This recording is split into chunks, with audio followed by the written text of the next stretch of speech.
I'm Katie from First Colonial Library, and today's project we are making wish bracelets.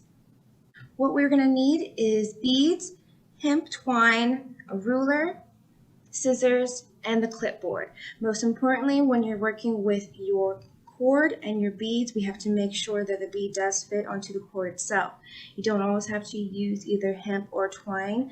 You can use any type of cording that you like. It's just making sure that the beads you're using do fit onto the twine. Okay, to get started, what we're going to need is we're going to need 3 pieces of our twine to 15 inches. I have cut out our twine so we can go ahead and get started.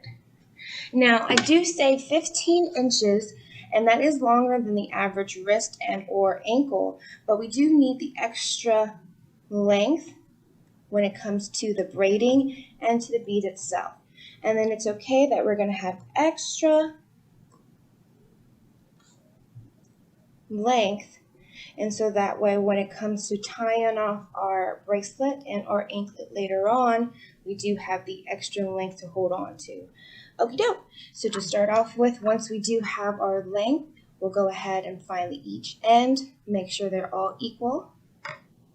And then what we do to make sure we do give ourselves an equal length is tie it off with about 2 to 2.5 inches worth of extra cording. And so you can either do an eyeball it or go ahead and use that handy ruler to go ahead and find our length. And so our length is going to start here, and then we'll use that to go ahead and do a twist tie knot. So that's grabbing all the ends together, twisting it at the length that we want, swooping it through, and pulling out that loop. Awesome. Okie doke. And then this is where our clipboard does come in handy. What we're going to do now is go ahead and grab onto that knot, place it under the clipboard, pull it down, and now we have a sturdy workspace. Now, if you don't care to use the clipboard, you do not have to, but it does keep it nice and sturdy so that way both hands are free to work through the cording without having to hold down the entire bracelet throughout the process. Okay, so to start off the bracelet, what we're going to do is start off with a simple crossover braid, which is having all 3 cords separated, and then all depending on how you like to start your braid. I like to go from right in, grabbing onto that piece, then left goes in.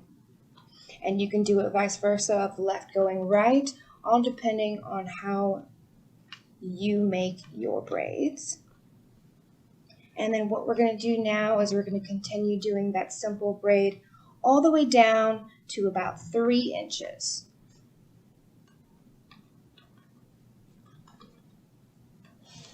And see how handy that clipboard does come in? And then make sure when you are going through with your braid that you are grabbing your cord all the way through, so that way you are keeping away the tangles that's going to happen towards the ends of our bracelet.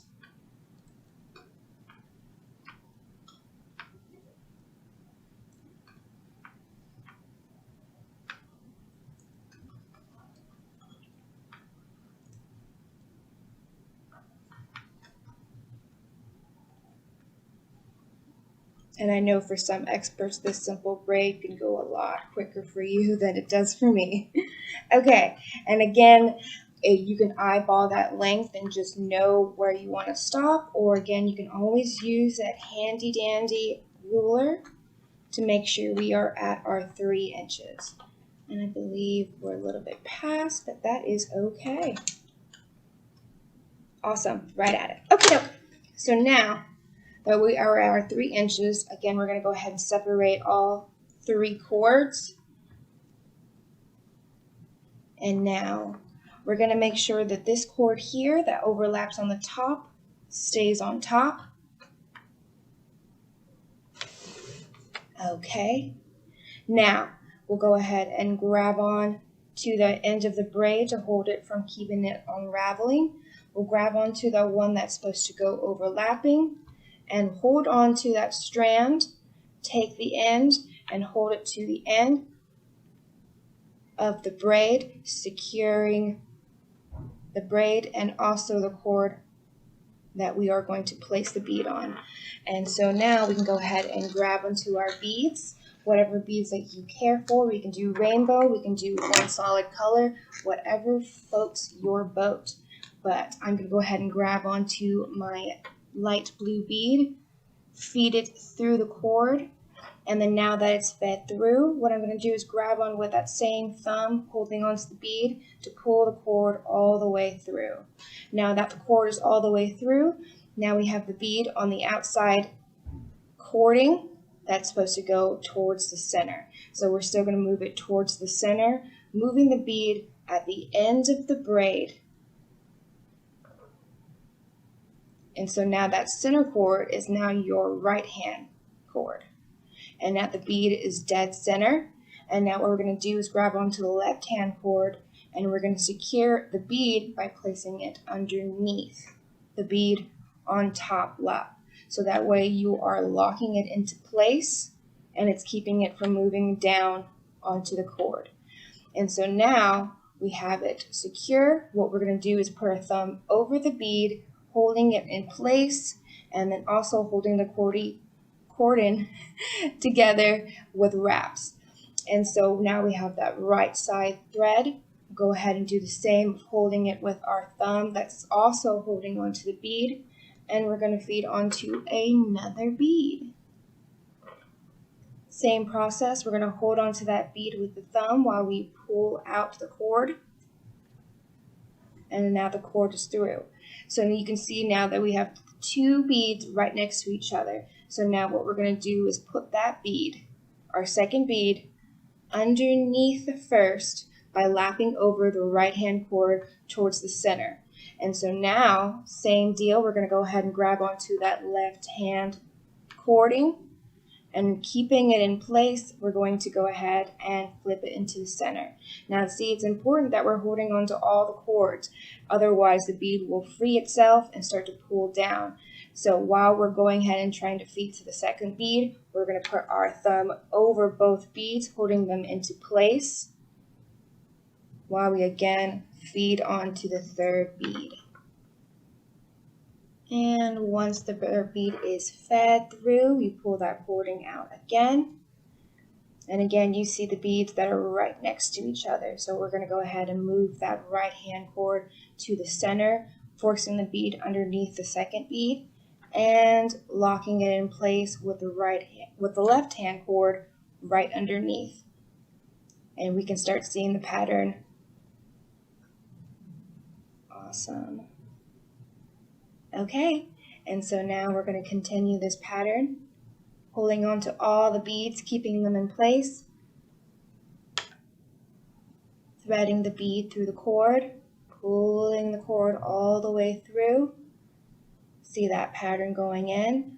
Pull that right hand cord towards the center with the bead underneath the other pattern, pulling that left hand cord underneath the bead, locking it in place. And you can see all the beads are now falling into place, hugged together by the threading. And now we're moving on to our fifth bead.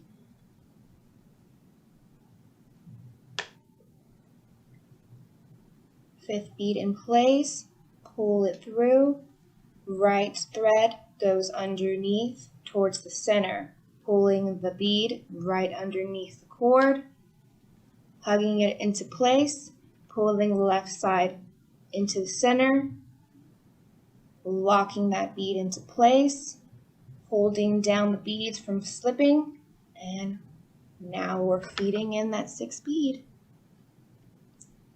So the process seems to go a little faster as you get past the first couple beads, because then the pattern will start to unravel on its own.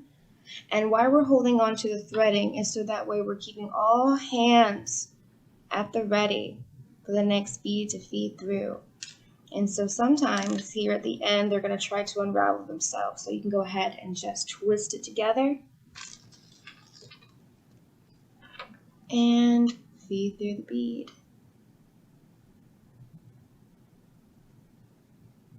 Okay. bead is fed through, we're pushing it towards the center. Once we're in the center, we're hugging it into place. And then we're moving that left strand to the center, hugging it right into place. Okay, we're coming up to our last bead.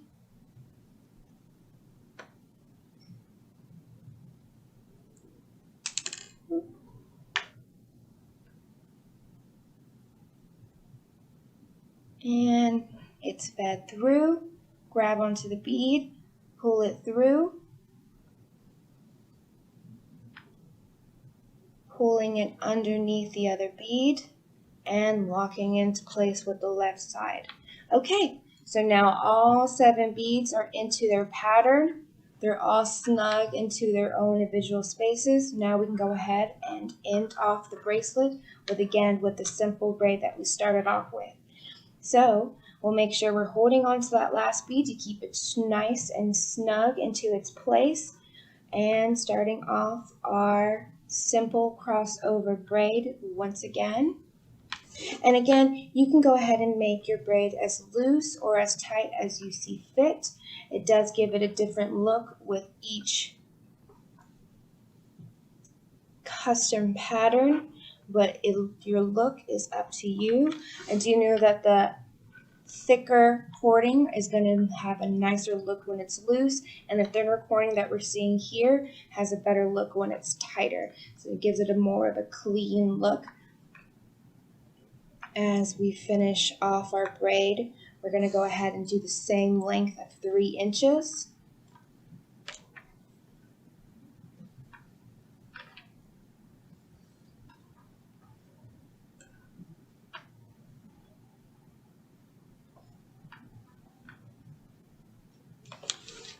Okay.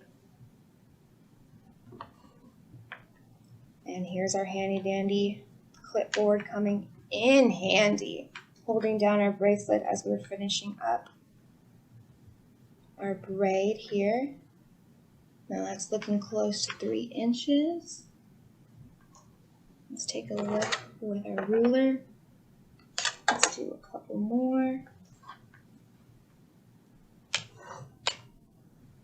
Okay.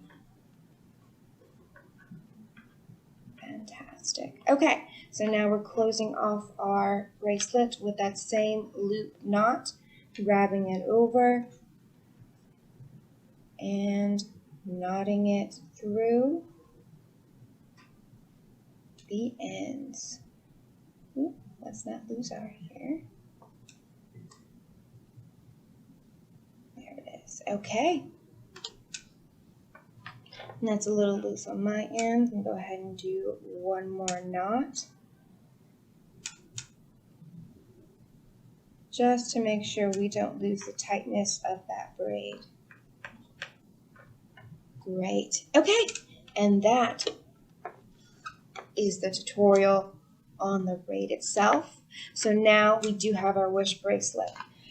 Now, what makes this a wish bracelet is once you give it off to a friend, a family member, or to yourself, while you are tying off your bracelet to yourself, your loved one, your friend, this is where you're making your wish.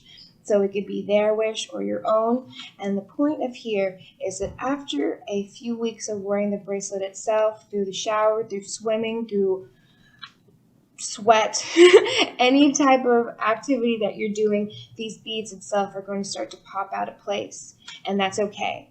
Even all the work that we've done to go ahead and put together, you want them to pop out of place. Because as they start to unravel themselves, the bead itself and the bracelet will break. Once the breakage has come, so shall your wishes. Thank you so much for joining me today. I had a great time. I hope you did too as well. Thank you.